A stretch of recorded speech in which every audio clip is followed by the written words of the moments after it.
Hey everybody, my name is Kelly Brown and I want to share with you a thought for this Tuesday. How can your fitness and nutrition journey relate to your faith? How can your faith help your fitness and nutrition journey? It's kind of interesting how you can intertwine the two, but I firmly believe they are so much more closely connected than we ever imagined. So, here's a little bit of some information I want to share with you to try to help you. I've been reading this book called Made to Crave by Lisa Turkhorst. It's an amazing book because it talks about how what we really crave is God in life.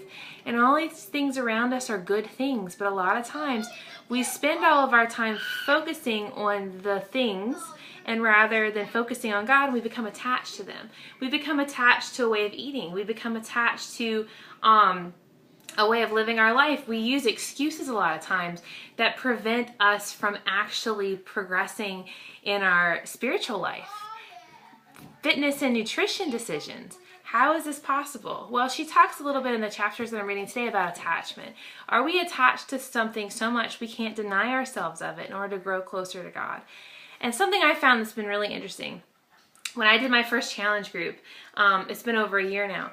When I finished that 90 days, I lost the weight that I had wanted to lose after my 5th child. But the biggest transformation that happened in me was in my heart, because I looked in the mirror for the first time, and I wasn't looking in the mirror like checking myself out vanity-wise, wanting to post all these pictures of myself everywhere.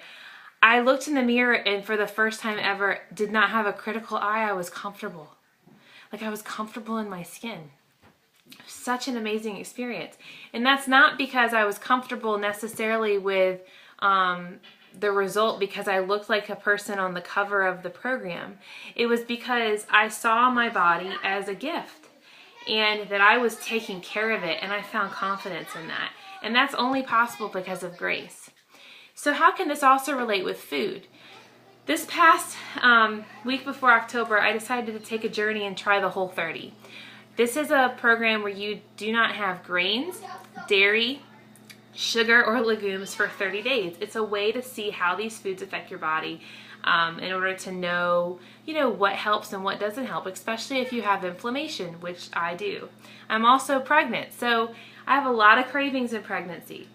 First week of this program, I had headaches because of the sugar withdrawals. Second week of this program, I was starving, eating all the time, and freaking out because I was so hungry. Third week of the program is when this whole denial thing really kicked in. This temptation. Well, do I really need to give this up? Oh, come on. I mean, it's just bread. Oh, it's just sugar. I mean, why is this a big deal? And it made me realize I was putting the food over the purpose, the why, the reason I was doing it, which was to care for myself in a better way, to learn more about my body in order to take better care of myself. But even deeper than that, it showed me how much I relied on those foods when I was stressed. I relied on those foods when I was struggling. I relied too much on them to the point that when I couldn't have them, I was cranky. I was mad. I had a hard week, a really hard week. A lot of times people would have just said, well, that's dumb, you should just eat it. But the purpose either was, yeah, I could have given in and quit. I could have held to the principle but been completely a bear about it. Or I could have the aha moment that I had yesterday and this morning, that what I was really craving that last week was my husband to be home because he was out of town. What I was really craving was an affirmation that I could receive if I spent some time reading and in prayer, or spent some time in companionship with a friend, rather than gorging myself on a loaf of pumpkin bread. We have these attachments to these things and we're afraid to let go of them because it makes us weak. We find strength in them for a moment.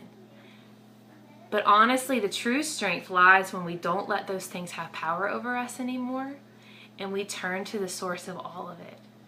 That is the true lifestyle change that can occur when we really deny ourselves in a healthy way and rely on the source of all grace, God Himself.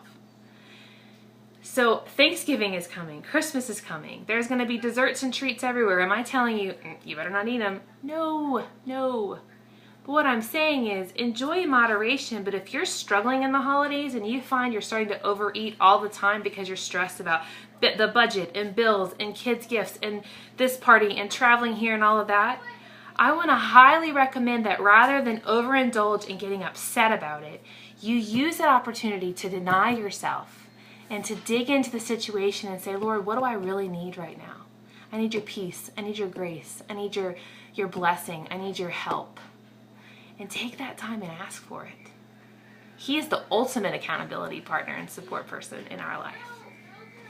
Hope you guys are having a great day. For those of you snowed in, stay warm. My name is Kelly Brown. I'm a Team Beachbody coach for Team Freedom. Thanks for visiting my page and have a blessed day.